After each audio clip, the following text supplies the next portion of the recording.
que j'étais apprenti.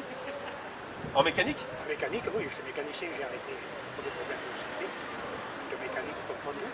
Ça, c'est quand j'étais apprenti que j'ai vu le représentant de Citroën, qui était le frère de mon patron, il est arrivé avec ça. Il avait 15 ans, j'étais là. T'es dans ta vie, tu ne verras jamais ça. Voilà, déjà, c'est une nostalgie. Bien Comme sûr. j'ai eu pour le Ford Vedette. C'est quoi comme marque? C'est quoi comme modèle? C'est une Power 5 chevaux, Power 5 chevaux. 2 cylindres, refroidissement à l'air. Oui. C'est la 24 BT. Pourquoi BT par rapport à la CT? Parce que à l'arrière, elle le fait de là à là 25 cm de plus. D'accord. Et pour être plus aisé à l'arrière, et que le garde devant il puisse reculer, qu'ils ne Reculer sans faute. soient pas en sardine. Alors du coup, oui, c'est quoi comme moteur du coup? C'est un, tu as dit, un 2 cylindres, 2 cylindres. refroidi par air. Par air, Flat à twin. coquille. En flat twin. Voilà. D'accord, bah, comme la 2 chevaux en définitive. Tu connais la cylindrée? Oui, en flat twin. Voilà, 2 cylindres à plat, refroidi par air, exactement comme la, Voilà. comme la 2 chevaux. Vous me dites, monsieur là? Les cylindres, ils sont montés en flat twin. Bien sûr. Mais quand j'étais jeune, j'avais une PL17, mais j'en ai eu plusieurs de panards, c'est une passion. Ah, tu es passionné, J'ai fait- passionné pour J'ai art même alors. fait du stockard. Il y a plusieurs modèles, Le il y a le problème, gros, là. c'est de trouver des gens compétents pour régler ça. Parce que je peux vous dire, C'est pas évident. Ouais. Tous les mécanos ne la touchaient pas. Disons qu'en mettant un starter, dès qu'on tournait, ça enlevait l'avant, ça remettait. Non, mais non, c'est bien. Jamais. Ah non, elle est pas neuve, elle marche bien. Est-ce que tu as une carte grise collection sur ce véhicule-là, toi? Oui, Oui. T'as préféré avoir une carte grise collection? elle était comme ça. Elle était déjà comme ça Elle quand était tu l'as déjà eu. comme ça, voilà. Ouais. Christian, qu'est-ce que tu nous as apporté aujourd'hui? Alors aujourd'hui, j'ai amené une Alfa Sud. C'est une voiture que j'ai eue dans ma jeunesse. J'en ai eu 4 et là, c'est la 5e que j'ai pris quand je suis en retraite. Elle est de quelle année cette voiture? 81. De 1980. Je pense que la propriétaire, c'était une femme qui a donné des papiers enfin, la révision jusqu'à 80 000 km Ouais. et il s'en était bien occupé. Je pense. Eh oui, bah, ça c'est sûr que l'entretien ça fait beaucoup de choses sur nos véhicules. Et quel que soit le véhicule, hein. Quel que soit le véhicule. Par contre, après, elle a été un peu abîmée par la personne qui l'a eu après. Quand je l'ai eu, elle n'était pas... Sa peinture est d'origine? Non, non. Non, du tout. peinture Mais, a été refaite. mais c'est une peinture origine alpha. Ouais, ouais, c'est sa couleur d'origine. Donc là effectivement, donc c'est quoi son moteur? C'est le C'est un fameux moteur boxer. 4 cylindres à plat. Donc 4 cylindres à pro là, refroidi par eau. Ouais. D'accord. refroidi par eau. Combien de chevaux là-dessus? 105. 105 chevaux, donc c'est pas un foudre de guerre, mais avec un double carburateur il me semble. Il y a deux, oui. Voilà, un carburateur Voilà. par côté. Alors le boxer, le principe du boxer, ce sont des moteurs à plat. 4 cylindres à plat. Voilà, donc il y en a deux d'un côté, deux de l'autre, à plat, avec un carburateur double corps par côté. Et puis ça a aussi un poids un peu idéal aussi. Elle fait 900 kilos. 900 kg pour Et à 105 l'époque, chevaux. bon, il y avait les contours, elle était bien équipée. Et oui, ça donc c'est le modèle TI. TI. Avec effectivement contour 1300 cm3. Celle-là, ouais. D'accord. 205 chevaux. Donc c'est déjà de la belle mécanique, notamment pour l'époque. Et c'est vraiment de la voiture de 5 sport. Hein. vitesses. Et 5 vitesses. Et 5 vitesses. À l'époque, les voitures françaises n'avaient pas 5 vitesses. 71, hein, elle est sortie. Et je sais que tu fais partie d'un club, tout au moins, puisque tu fais partie du club Passion de Chevaux. Mais est-ce que cette voiture fait aussi partie d'une autre association? Sisteron Rétro Passion. D'accord, le club Sisteron Rétro Passion, donc qui est représenté aujourd'hui par toi, Christian, et cette magnifique Alpha Sud 1300 Ti de 1980, m'as-tu dit? 81. 81.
suis Jean-Luc Rocci, je suis le président du Vespa Club Avignon.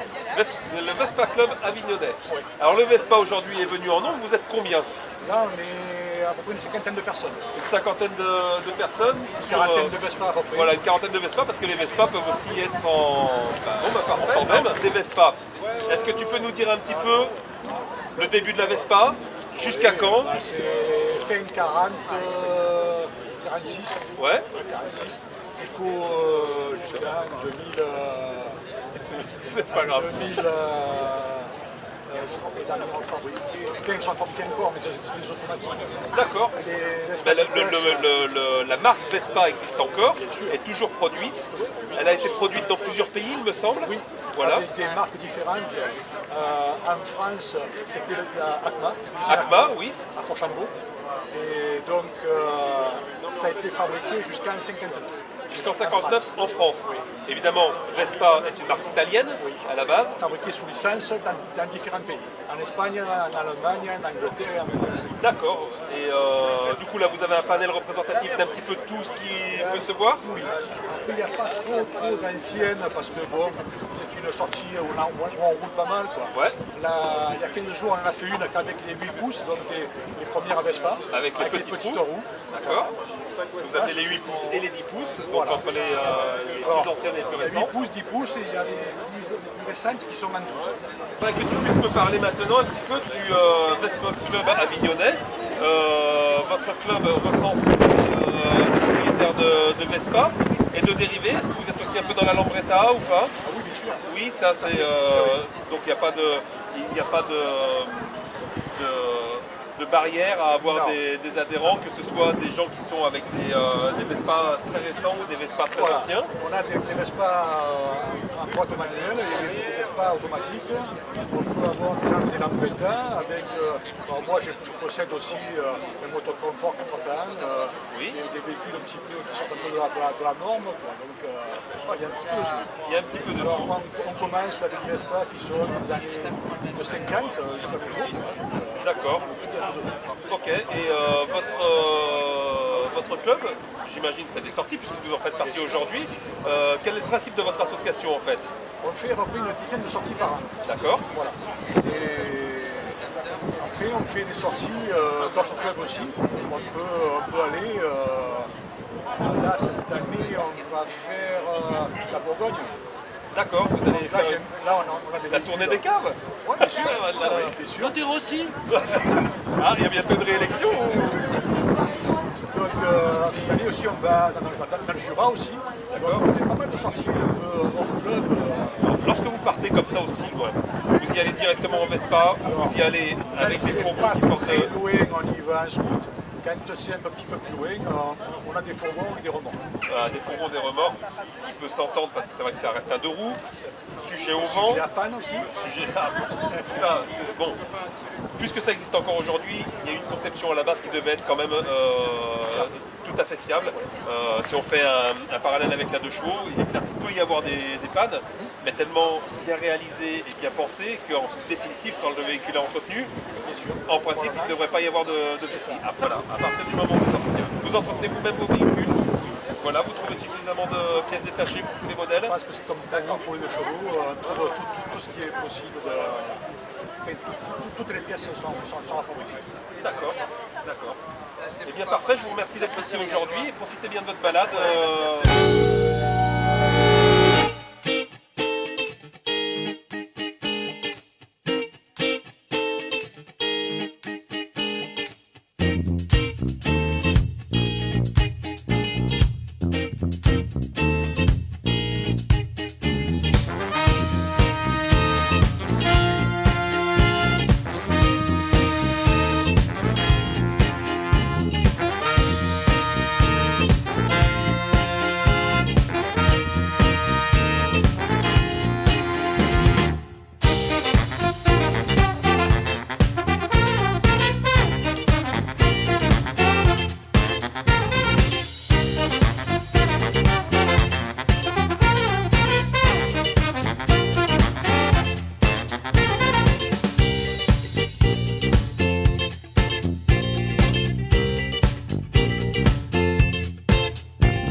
Don't move. Anybody? Don't move. Don't clap your hands.